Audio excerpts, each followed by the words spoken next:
Well, thank you very much. That was very unexpected, but incredibly acted upon by Secret Service and law enforcement. And this was an event dedicated to freedom of speech that was supposed to bring together members of both parties with members of the press. And in a certain way it did, because the fact that they just unified, I saw a room that was just totally unified. It was in one way very beautiful, a very beautiful thing to see. A man charged a security checkpoint armed with multiple weapons, and he was taken down by some very brave members of Secret Service, and they acted very quickly and have just released, for purposes of transparency, clarity, I've ordered it to be put out. You probably have it by now. Put out on Truth and put out on many other platforms. A tape showing the violence of this thug that attacked our Constitution, and also showing how quickly Secret Service and law enforcement acted on our country's behalf. Really did a great job. One officer was shot, but saved by the fact that he was wearing obviously a very good bulletproof vest. He was shot from very close distance with a very powerful gun, and the vest did the job. I just spoke to the officer, and he's doing great. He's in great shape. He has very high spirits, and we told him we love him and respect him, and he's a very proud guy. He's very proud of what he does, Secret Service agent. And we looked at all of the conditions that took place tonight, and I will say, you know, it's not a particularly secure building, and I didn't want to say this, but this is why we have to have all of the attributes of what we're planning at the White House. It's actually a larger room, and it's much more secure. It's drone-proof, it's bulletproof glass. We need the ballroom. That's why Secret Service, that's why the military are demanding it. They've wanted the ballroom for 150 years for lots of different reasons, but today's a little bit different, because today we need levels of security that probably nobody's ever seen before. But everyone owes a tremendous debt of gratitude to the courage of law enforcement, the law enforcement, and working with the D.C. police, and we just spoke with the mayor. And when we're finished, the police chief is going to take over and discuss it also from their viewpoint. But they also performed exactly as they were supposed to, and you see the attacker in different positions, but you also see the attacker totally subdued and under control. So as you know, this is not the first time in the past couple of years that our republic has been attacked by a would-be assassin who sought to kill. In Butler, Pennsylvania, less than 2 years ago, you all know that story, and in Palm Beach, Florida, a few months after that, we came close. We really had, again, we had some great work done by law enforcement. But in light of this evening's events, I asked that all Americans recommit with their hearts in resolving our difference peacefully. We have to resolve our differences. I will say, you had Republicans, Democrats, independents, conservatives, liberals, and progressives. Those words are interchangeable, perhaps, but maybe they're not. But yet everybody in that room, big crowd, record-setting crowd. There was a record-setting group of people. And there was a tremendous amount of love and coming together. I watched, and I was very, very impressed by that. But First Lady and I were taken very well care of, very quickly rushed off the stage.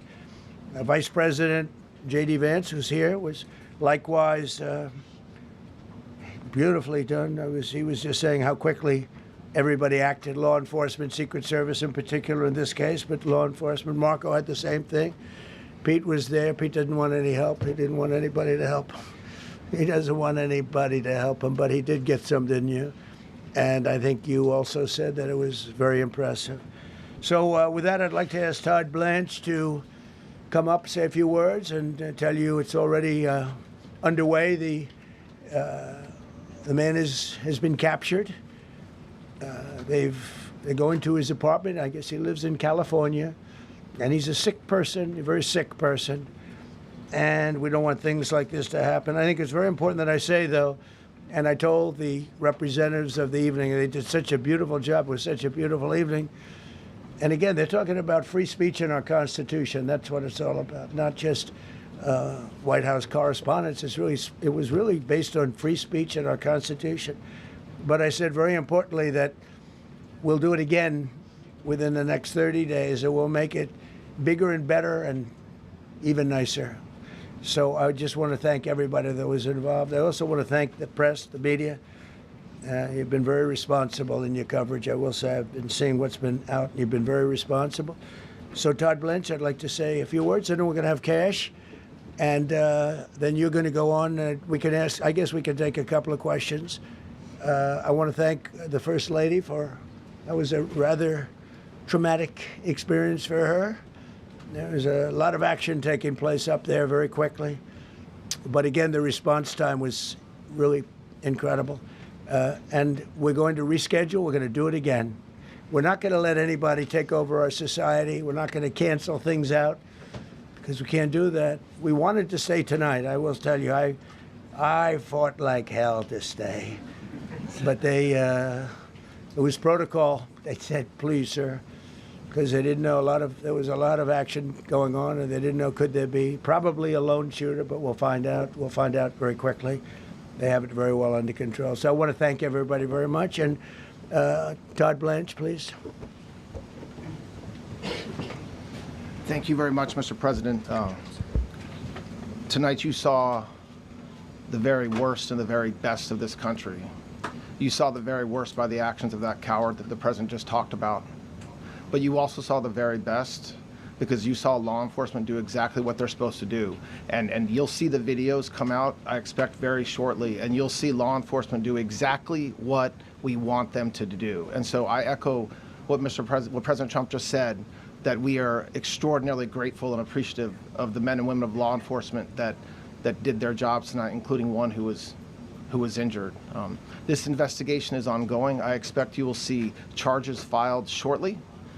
The charges should be self-evident given the conduct, but as you'll hear, there will be multiple charges surrounding the shooting, around the possession of firearms, and anything else that we can get on this guy.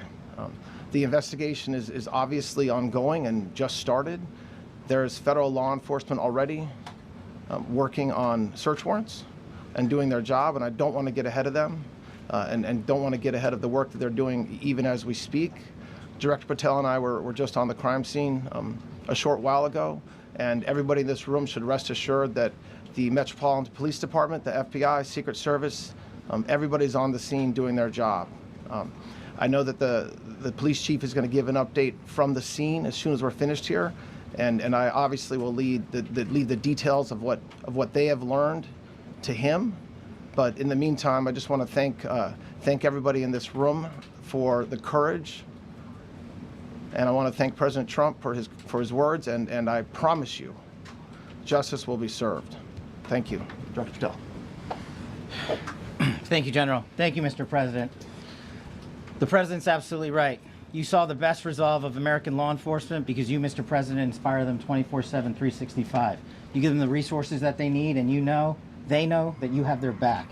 And that is a changing dynamic in this country, and that's why you saw brave Secret Service agents respond immediately, swiftly, subdue and take down the suspect, and safeguard the lives of thousands of individuals at that hotel. Thanks to our interagency partnership with the Department of Homeland Security and the Metropolitan Police Department, the FBI was rapidly deployed onto the scene, took over the evidence response unit, is examining all the ballistics that were found on scene to include the long gun and the shell casings. We are conducting witness interviews as we speak. You will hear from our team on the scene there with the mayor and the head of the FBI field division there. But please know what the Attorney General has just said reigns no truer. You saw the very best of America tonight. The very best unite us at a time of uncertainty, because we have leadership here with the president and the vice president that backs law enforcement, and the men and women that I shook their hands on the scene today could not have been prouder to show up on scene. And as the Attorney General said, make no mistake, we are conducting witness interviews. If you have any information whatsoever related to this event, 1-800-CALL-FBI, 1-800-CALL-FBI. No piece of information is too small. No piece of information is inadequate. We will evaluate it all. We will also be conducting interviews of those that were there. And if any of those individuals have information, please come forward to law enforcement or the FBI or the Metropolitan Police Department. We will be examining this individual's background thoroughly. That process has already started. And we are going to ensure that he was either a lone wolf actor or anyone else that was responsible. We will analyze all evidence immediately to make sure that we safeguard this country. Mr. President, Mr. Vice President, thank you for your leadership. Attorney General and Homeland Secretary Merlin, thank you for your partnership in law enforcement. Thank you, Ken. Okay, we'll do a couple and then we go to the chief. Madam Chairman, I just want to say you did a fantastic job. What a beautiful evening, and we're going to reschedule. Okay. And after that, it's very tough for her to ask a killer question, right? But you have done a fantastic job. Please. Mr. President, I appreciate it. As you mentioned, it all happened so quickly. Yeah. And I wonder, especially because unfortunately you have experience with these sorts of threats, in that moment when you realized there was a threat and service agents were telling us to get down, can you describe what was going through your mind, how you were feeling in that moment? That's a very good question, actually. It's always shocking when something like this happens. It's happened to me a little bit, and that never changes. The fact, we were sitting right next to each other, First Lady on my right, and I heard a noise and sort of thought it was a tray. I thought it was a tray going down. You know, I've heard that many times, and it was a pretty loud noise. And it was from quite far away. He hadn't breached the area at all. They really got him. But, so it was quite far away, but it was a gun. And some people really understood that pretty quickly, other people didn't. I was watching to see what was happening. Probably should have gone down even faster. Melania was very cognizant, I think, of what happened. I think she knew immediately what happened. She was saying, that's a bad noise. And we were whisked away along with other people, but we were really whisked away. And again, the performance of the Secret Service and the police, all of the law enforcement, I thought was really good. So it was very quick. There wasn't a lot of time to be thinking, because it was a matter of seconds before we were out the door and gone into an area.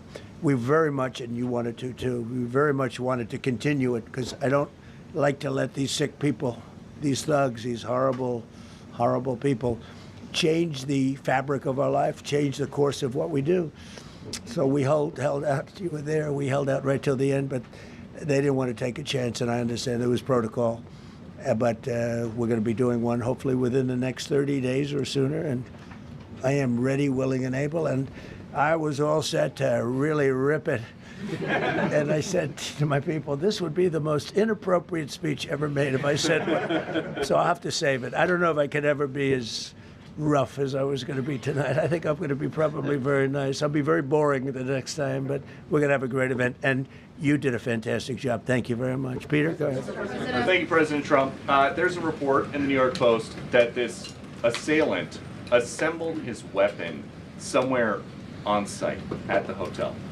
What do you think about that? And I ask respectfully, why do you think this keeps happening to you?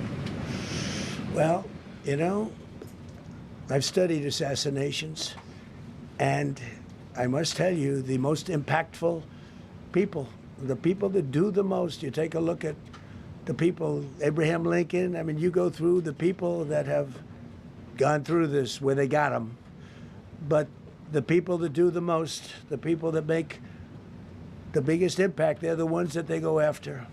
They don't go after the ones that don't do much, because they like it that way.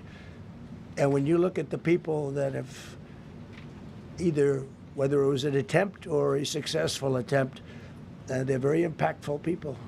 Just take a look at the names there, the big names. And I hate to say I'm honored by that, but I've done a lot. We've done a lot. We've taken this country, and we were a laughing stock for years, and now we're the hottest country anywhere in the world. We've changed this country, and there are a lot of people that are not happy about that.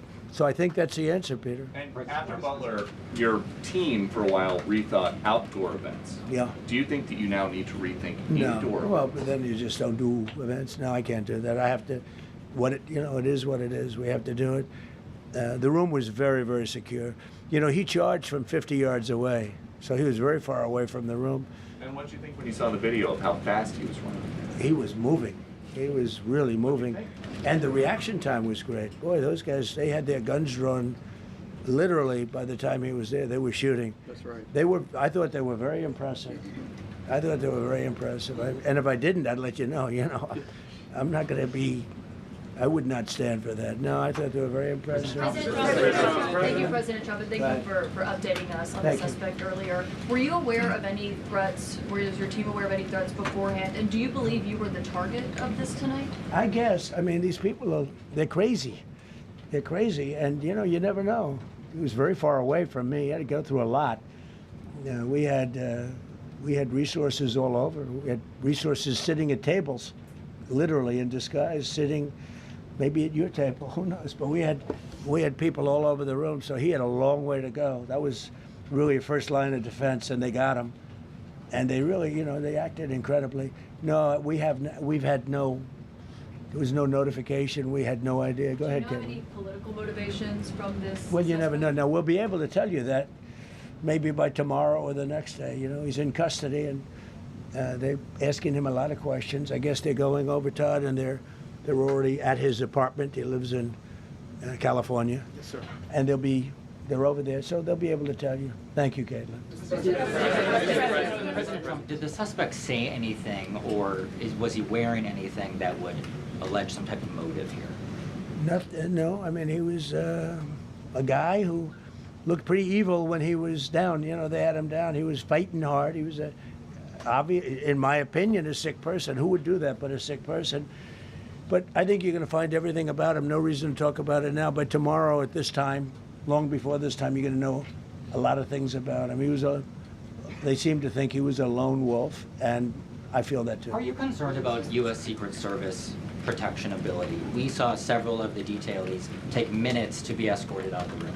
No, they acted very quickly. No, I was very impressed by Secret Service. Secret I mean, Service did very I'm the one, and Mark Wayne, you would agree with that, I think. absolutely. I'm the one that would complain. You don't have to complain for me. I would be complaining. I'd be up here right now saying they didn't do their job. Oh, believe me, because, it's my life, and I want to live because I want to make this country great. That's why I want to live. But when you're impactful, they go after you. When you're not impactful, they leave you alone. Okay, a couple of more. Go ahead, please. Is there any indication that this shooting could have been linked to the war in Iran? I don't think so, but you never know. We're going to know a lot. We have the best people in the world working on it, and we're going to know a lot. Please. Mr. President, there's a lot. You, as well as some of us who have covered Butler, experienced another horrific day 2 years ago. Yeah.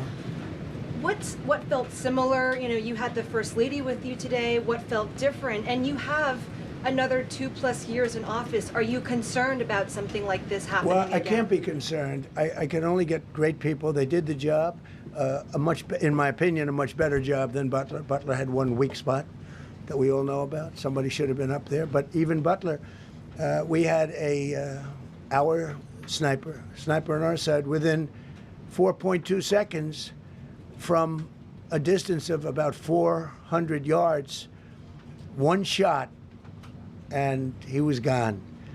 And if he didn't do it, now, he's David. His name was David. I say, hello, David, every time I see him. David, I like you very much, David. But think of that. Now, if he doesn't hit him, and he hit him right between the eyes from 400 yards without any notice, nobody knew. He heard a sound. He looked over, and there was actually a tree that was somewhat in his way. You know the story very well. And he aimed, he fired, and if he didn't do that, beyond me, you would have had a lot more people killed. We lost one great person and 2 people very badly hurt. They're okay now. But no, that was, so in a sense, they It was pretty amazing the job they did. But they did have that 1 weak spot, as you know. They should have had that covered. Tonight they had everything covered very quickly, and he was fast. He was running full blast, and they got him before they got any further. I was very far away. You know, he hadn't anywhere close to breach the doors of the ballroom. The ballroom was sealed, and everybody in there. That's why once those doors opened, they didn't want to do tonight. If the doors weren't opened, we could have probably done it tonight. But I think we're much better off rescheduling. Yeah, please. Mr. President, for you and perhaps law enforcement as well, what is the level of confidence that this was a lone actor, and has the suspect made any statements to police while in custody? Yeah, I think it's just it's not my profession. We have great professionals up here and outside that have been working with us. My impression is he was a lone wolf, whack job. These are crazy people. These are crazy people, and they have to be dealt with. We had that in the second attempt, as you know, and he's spending life in prison.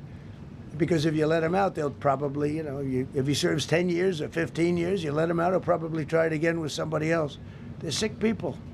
We have a lot of sick people. But you're going to know, I think very shortly, you're going to know, Todd, a lot about him. You're going to know a lot about him. Yeah, a couple of more. Yeah, please, go ahead. Are you concerned about political violence? This could be politically motivated. All violence. I'm concerned about everything. Look, but I can't be so concerned that you can't function. No, I'm here. It's a dangerous profession. You know, I tell the story, race car drivers, I think it's very dangerous. So if you take 1% and then take about 10% of 1%, just to break it down very easily, they die. So much less than 1%, 10% of 1%. I think bull riding is very dangerous. If you take about the same, 10% of 1%, much less than 1%. But if you take presidents, it's 5.8%. And about 8% are shot at. So nobody told me this was such a dangerous profession. If Marco would have told me, maybe I wouldn't have run. Maybe I would have said, I'll take a pass. No, it's a dangerous profession, but I don't view it that way. Look, I'm here to do a job. It's part of the job. It is a dangerous, I can't imagine that there's any profession that's more dangerous. But I love the country, and I'm very proud. I'm very proud of the job we've done. You see what's happened. We have a great country. We've got, I think, the most successful, the hottest country anywhere in the world. This happened over a period of just a year, and we're going to do great things. But with that come risks. There's no question about it. Yeah. To that end, I mean, there's been so much political violence, not just aimed at yourself, but at other members of Congress, state house speakers, you name it. Is that just the cost of doing business to do politics in America anymore? Yeah, well, what does that say about our country? Too. You know, we're not the only country. You look at this great violence with all countries. I was talking to somebody from another country today, and they have numerous assassinations of political figures all over the world. You look at South America, it's like some of the numbers are just horrific. It's dangerous. It's dangerous stuff, whether it's here or someplace else. No country is immune. No country. Good question. Is it possible to turn that temperature down at this point? Well, probably if I decided to just not do much, you know, if I let everybody rip us off and take advantage of us. Look, we're leading the world in trade now. We're leading the world in the military. We're the greatest military in the world. I rebuilt it in my first term, and now we use it because we have no choice. We can't let, as an example, Iran, we can't let them get a nuclear weapon. Everything will be peanuts compared to that if they ever were given a nuclear weapon, and they'd use it too. Marco and I were talking about it today. They would use it without even hesitation. We can't do that. It was a shame. I said, oh boy, look at the numbers. We just broke 50,000 in the Dow. We just broke 7,000 in the S&P. They said we couldn't do it in 7 years, in 5 years, 4 years. They were saying maybe in 5 or 6 years. And we did it in 1 year. And I called everybody together. I called all of these people and others, and I said, we have to take a little journey. I seek to do this. We just had the great number. We just broke 50,000. Wasn't supposed to happen during my term. Wasn't reachable. We did it in 1 year, and I said, we're going to have to make a journey to Iran. They're going to have a nuclear weapon if we don't do it. We had the B-2 bombers take them out. I terminated in the first term the Obama agreement, the Iran nuclear agreement, which was a disaster. That was a road to a nuclear weapon. They would have used it. They would have used it 100%. So, you know, when you do things like that, you become a target. If I wasn't doing that, I guess I'd be a lot less of a target. But I'm honored to be. Okay, one more question. Go ahead. Yeah, go ahead. Thank you, President Trump. Thank you, President Trump. Do you know how the gun was brought into the hotel? And also, how does this event impact you as the leader of our country? Do you think it will change your I leadership? like not to think about it. I lead a pretty normal life, considering, you know, it's a dangerous life. I think I handle it as well as it can be handled. I think a lot of other people, you know, you read stories where they become basket cases. To be honest with you, I'm not a basket case. I really take it as it is. I do it for the country. I'm not doing it for any other reason. I have a first lady who's doing a terrific job. She loves the country, and she recognizes it better than anybody. She's told me numerous times. She said, "You are in a dangerous job," but that goes along with her too. I mean, it's dangerous for her too. We sat there tonight. We heard that noise, and it was either a tray or a bullet. I was hoping it was a tray, but it wasn't. And again, we had some very brave people doing a great job, so we're very proud of them and happy with them. I just want to thank everybody. They will be able to give you all that information as to the names and everything else. I think we released the names already. Most of you would have it, but his name. We appreciate it. I see so many tuxedos and beautiful dresses. It was a little different evening than we thought, but we're going to do it again, and we have a great chairman who we're so proud of, and we have to make it better. We'll make it safer, I guess, right? But we're going to make it even better. Okay, thank you very much. Thank you. President Trump, can we hear from the first lady talked about how impactful this was? Can we hear from her about? Well, honey, would you want to say something? Okay. Huh? One in the back, Right. Millions of people across the globe, in fact, are watching you. You demonstrated courageous leadership, and thank God you're alive. All of us are alive today. What is the message that you want to give to the world that this should change? What corrective measures can we take from here on? Well, all you can do, look, I don't care how many people you have, how good they are. They can be the greatest people. You have the greatest security in history. If you have a whack job who's got a brain, but it's a little bit distorted or a lot distorted, they can make trouble. I would say, Pete, right? You know, they can make trouble. Some of these people are of genius level IQ, and they're nuts. So it can be trouble. So you do absolutely the best. You get the best. We have the best people. Well, look, it was proven tonight. He started running from 50 yards, and he was fast. He was like a blur on tape. He was moving. It was very impressive the way they got him, because a lot of people would be looking and saying, you know, it's like a weird feeling, and they would let him get through, but they didn't let him get through. They drew those guns so fast. They looked like Matt Dillon. They looked like somebody that knew what they were doing. We really do, but it comes with the territory. And if you want to do a great job, I really believe that. And you take a look at what's happened to some of our greatest presidents, and it doesn't happen to people that don't do anything. And it's not going to deter me from winning the war in Iran. I don't know if that had anything to do with it. I really don't think so, based on what we know. But we're going to continue to do a great job. That's all I can do. Thank you very much. We'll see you tomorrow. Thank you. Thank you. Thanks, President Trump. Thank you. Glad you're okay.